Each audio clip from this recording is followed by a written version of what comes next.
This is part 20 of Angular CLI tutorial. In this video, we'll discuss generating routing module using the Angular CLI. This is continuation to part 19, so please watch part 19 before proceeding. To make Angular CLI generate a routing module, all we have to do is use this -- routing option when generating a new Angular project. Let's look at this in action. To generate a new Angular project, we use this command ng new. Let's name our project routing demo.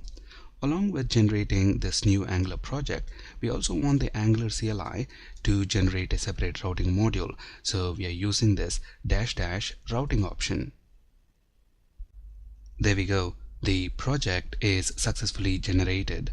Let's change into the project directory. We named our project routing demo, and then let's open our project using Visual Studio Code. The project source code is in the source folder. We have the root module file right here, app.module.ts.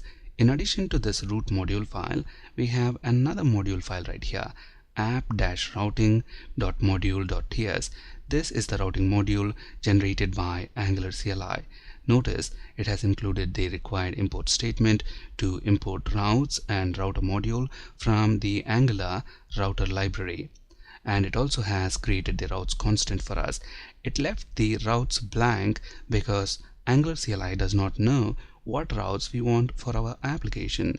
It's for us to do that. We have to configure our routes and tie those routes to the application menu. Apart from these two steps, Angular CLI has done pretty much everything else for us. And notice here within the imports array, it has included the router module, and it is also passing this routes constant to the for root method of the router module, and it is re-exporting the router module, so any other module that is importing this app routing module has the router module features available to it. It not only generated this app routing module for us, it also has included the required import statement within our root module, app module, to import that routing module.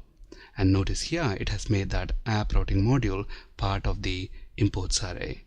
So as far as routing is concerned, Angular CLI has done pretty much everything it can except configuring routes and tying those routes to the application menu. In our previous video, we discussed the steps to manually implement routing in a separate module. If you have not watched that video, I would strongly encourage you to do so before proceeding with this video. I'll include the link for that video in the description of this video. Now let's review all those steps and see which of them Angular CLI has implemented for us and which of them it has left for us to manually implement. Step 1. Set the base href element in index.html. This is done for us out of the box by the Angular CLI.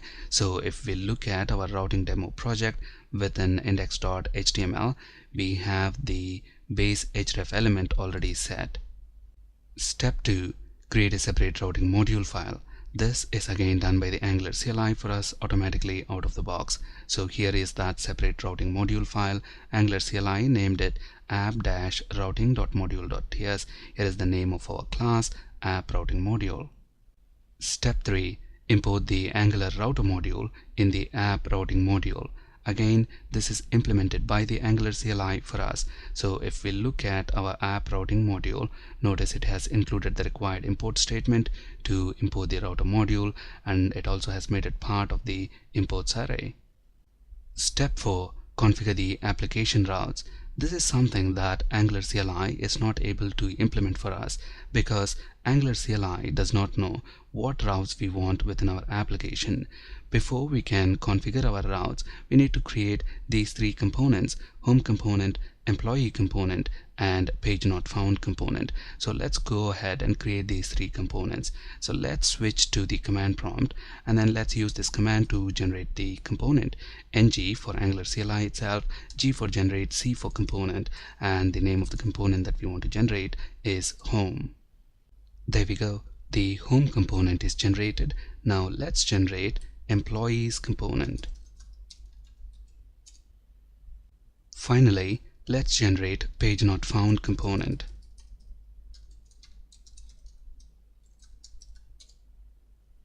There we go. All the required components are created. Now let's configure routes for our application. To speed things up, I'm going to copy the routes from the project that we worked with in our previous video. Here is that project, employee management, and we have the routes configured in the app routing module in that project. So I'm just going to copy this routes array, and then let's paste them within our routing demo project, which is right here. So within our routing demo project, we already have this routes constant created by the Angular CLI. So let's paste our copied routes right here. So all we have to do is configure routes, and within the routes, notice we are referencing the home, employees, and page not found components. So we need to include the required import statements as well. So let's copy them from our employee management project. Here are the required import statements, and then paste them within our routing demo project.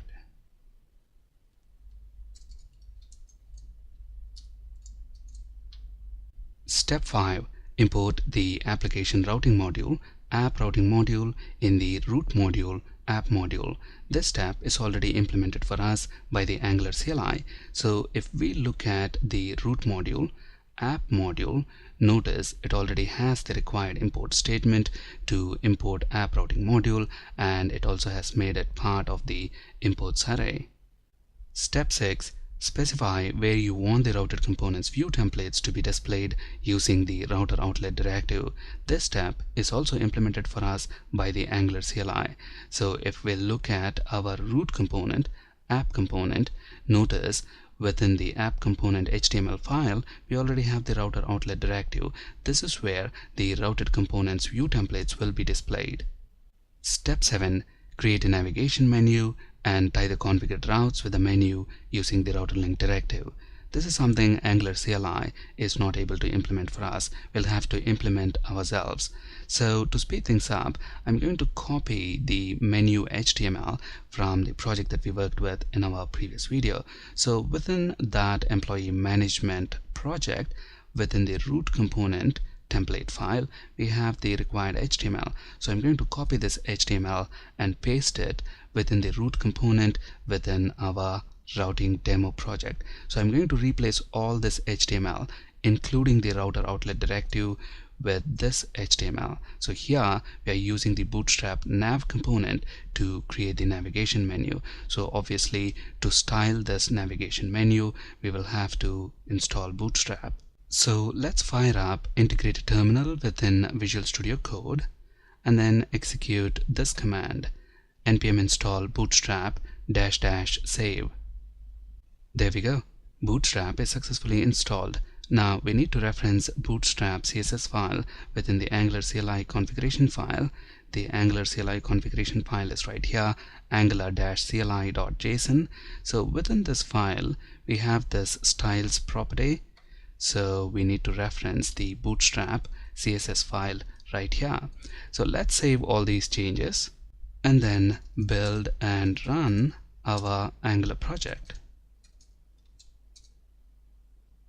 There we go. We have the navigation menu and routing is working as expected. So out of these 7 steps, we manually have to implement just 2 steps, step 4 and step 7. Configure the application routes and tie those routes to a navigation menu. Pretty much everything else is done for us by the Angular CLI. Just imagine the amount of code it's generating for us and the time it is saving. So Angular CLI is indeed a very valuable tool. I personally think every Angular developer should know how to use it so they can be as productive as possible. Thank you for listening and have a great day.